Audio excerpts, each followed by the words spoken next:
All right, so this is day 2 of radicals. I know this is day 1, but we did some notes earlier. Okay, so I'll give you a second just to copy them down. And if you don't get it down, that's okay. But this is more for like your notes for like the quiz and like open note quiz and stuff like that. Yeah. It's like, you know, like you guys work on it. All right. Yep. I kind of go by like don't ask, don't tell. You know what I mean? So if you know, just get it done. All right. So here we go. Now, I don't want to go through all of these, okay?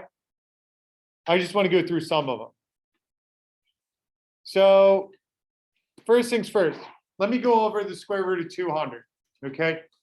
The past couple of IXLs have been all about perfect squares to kind of like gear you up for doing these problems quickly. Oh, let's look at 200, right? Give me two numbers that go into 200. 10 and 20. Yeah. So 10 and 20 do give me 200. But remember, we just did all this work on perfect squares, right? So think of like a perfect square, like the biggest perfect square you can think of that goes into 200. It's easier than you think. Okay. Well, 20 times 20 gives me 400, right? What if I said, I want to break down 200 to 102? Why would I want to use 102? Jordan, what's the square root of 100? 10, right? So when I break down 100, I'm breaking it down to 10 and 10. And there's your pair. And you quickly get 10 root 2. So do you see how those IXLs are kind of like going to pay off now? Because all of those numbers that we were taking the square root of are going to come up. Like AJ, 128, right? Can you think of a number that goes into 128? It might be a big perfect square.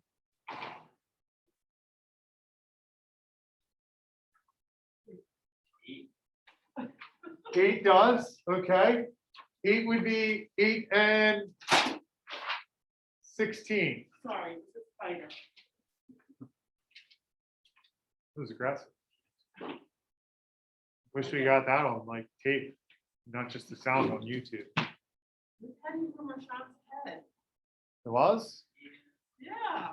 And hard. Well, it's still alive. You better get that, bro. Did you kill it? Yeah. That was me. What did it ever do to you? I was just dangling. It was swinging. Ooh, well, It's finally lived its life. all right. So, AJ, you were right. 8 does go into it, but it's 8 and 16, right? So, what we're going to try and do here is break it down to like a perfect square times another number.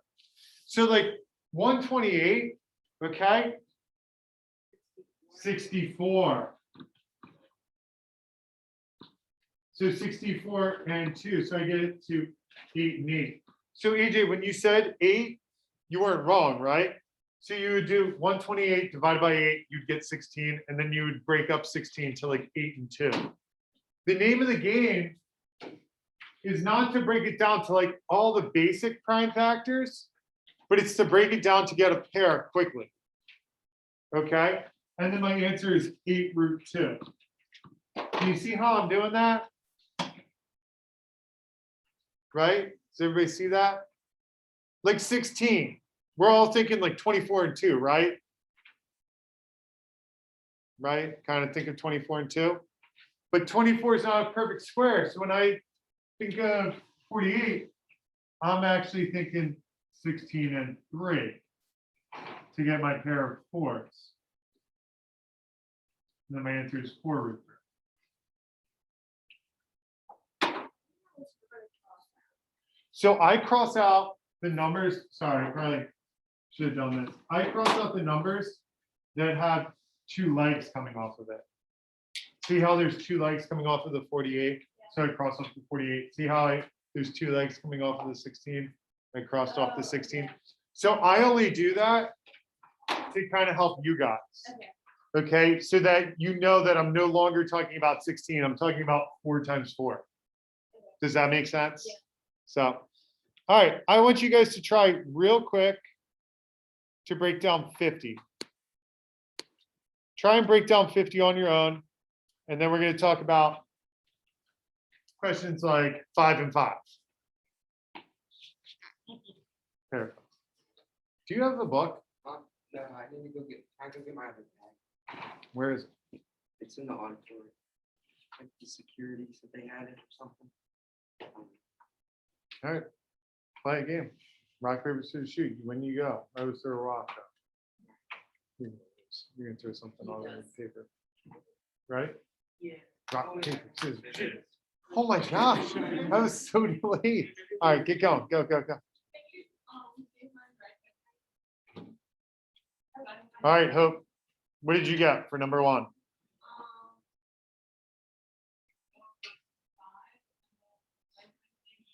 So 5 root 2. Very good. And oh, yep. 5's on the outside, 2's on the inside. So 5 root 2. All right, now, how do I do a problem like 5 or 5? Okay. Well, Liam, this says 2 times the square root of 54, right? So if I can find out what the square root of 54 is, I just multiply it by 2. So, Liam, can you think of 2 numbers that go into 54?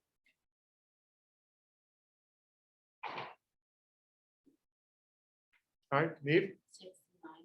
6, then 9.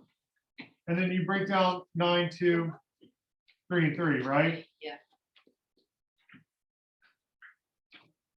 There's my pair of 3s. 6 obviously is 2 and 3. There's no pairs there. So my answer would be 3 root 6. But wait a second, there's this 2 outside. So it's really 2 times 3 root 6. Well, it's 2 times 3. So this is 6 root 6.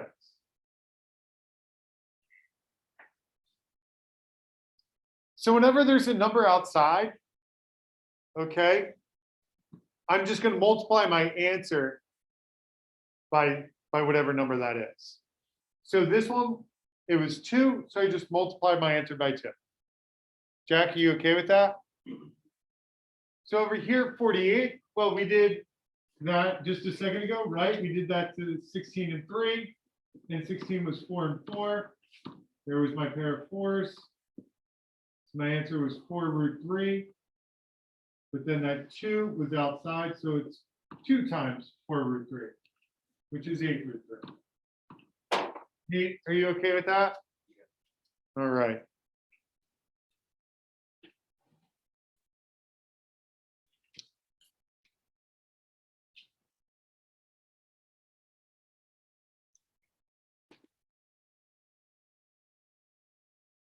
Can I do it?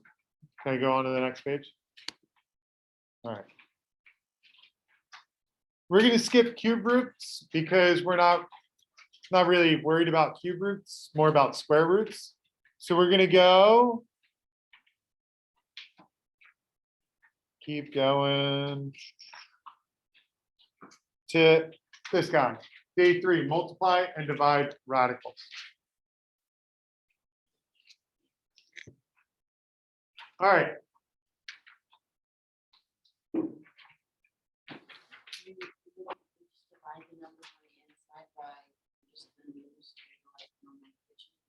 Right, this is all we need to write for this. Inside with inside, outside with outside. Now, what do I mean by inside with inside, outside with outside? Any numbers that are on the inside, we can, with multiplication and division, we can combine, okay? Not like that, those little threes, do you multiply those two? No. That's just telling me what type of radical I have. So with number 11, basically all I have to do, Mrs. Potts, is this. 8 times 2, what is that? 16. So this becomes root 16. What's the square root of 16? 4, right? Because 4 times 4, that's just equal to 4. Okay? How would it look with something like number 12 with the cube root? Well, I have inside numbers. So that's the cube root of 4 times 2, which is 8. And then I have outside numbers, 3 and 5. That's 15.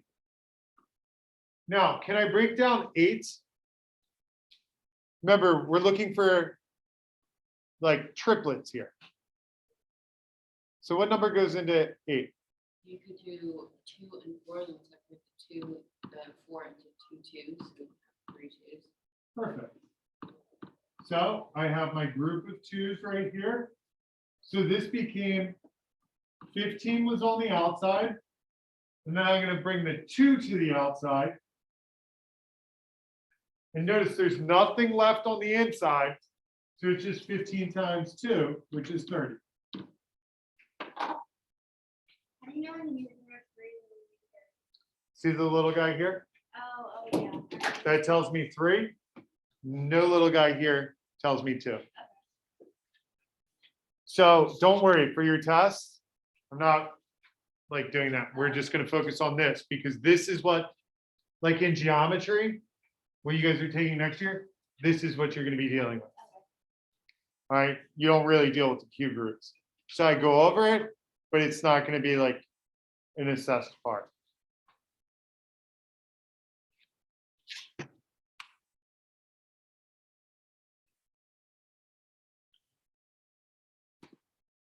All right, so being able to like combine things on the inside with things on the inside is really helpful here.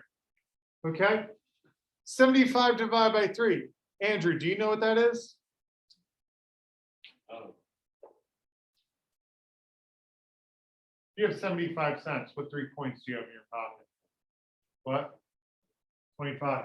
So we're going to do 75 divided by 3. That gives me 25.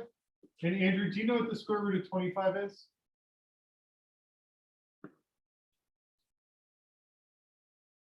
Hope, what's 3 times 5?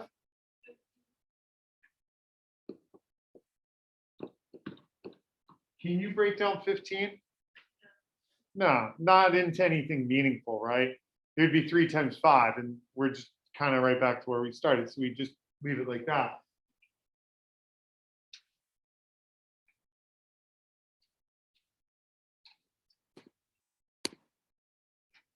All right, number 17. Mr. Ferry, see the 3s that are on the inside? What's 3 times 3? So this is going to be 6 root 9, right? And then how am I going to break down 9? 3 times 3, right? Notice you have a pair of 3s. So this became 6 times 3, which is 18. Another way to look at this. All right. Do you see how I have the square root of 3 times the square root of 3? Right? Don't I kind of have a pair of 3s right here? So I could have noticed, hey, the square root times the square root, they're going to kind of undo each other, right? So I could have just gone from 6 times root 3 times root 3 to just 6 times 3, which is 18. All right, why don't you guys try 18? See what you get for 18.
Ms. Kender, all done? Okay. Ms. Kender, what did you do first? Five, 3 by 6, 8. Okay, 20 by 5. And then I wrote 125. okay, 25 and 4, okay, and you broke them down? Yeah.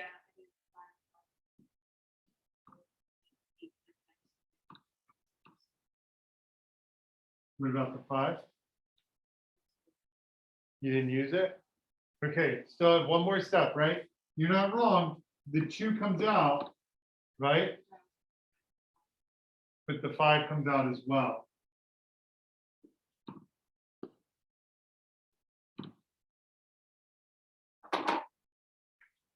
So you would have gotten 180, okay? So whenever you have a pair of anything, it comes out, okay?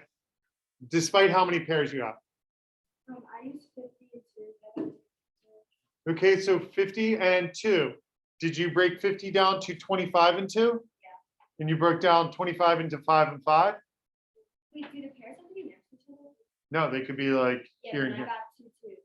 So you would circle that. So you probably got 90, Yeah. right? But then you have the 2 2s, Yeah. correct? If you circle them Yeah. and bring that outside, 90 times 2 would be 28. Okay. Another way to do this, Drew, 10 and 10. That's what I did. You circle a pair of 10s, 18 times 10, 180. Okay? But you guys aren't wrong. Okay, it's whatever you see. I'm just trying to show you like there's sometimes a quicker way. Like the bigger pairs you find, like early on, the easier the problem becomes. Like if you notice right out the gate that 100 can be broken down to 10 and 10, your problem's like done, right? But if you don't see it, you can certainly break it down to 25 and 4 or 50 and 2, and then you get the same answer. Okay, so there's that. And then all right, I'm only going to talk about rationalizing the denominator here. Okay, I'm not going to talk about the other one with adding and subtracting. Okay, so rationalizing the denominator, okay, Harshan, is basically just to make it look prettier. Okay, you know how like when you're like going out, sometimes you like do your hair a little bit so you look a little bit more professional. You know what I'm talking about? Okay, it's kind of the same thing with this. So the problem with these are we don't like the square roots in the bottom. Okay, if you're going to a fancy restaurant, you have to get dressed up, right? So we have to dress up these problems. So in order to do that, we simply multiply this fraction by √2 over √2.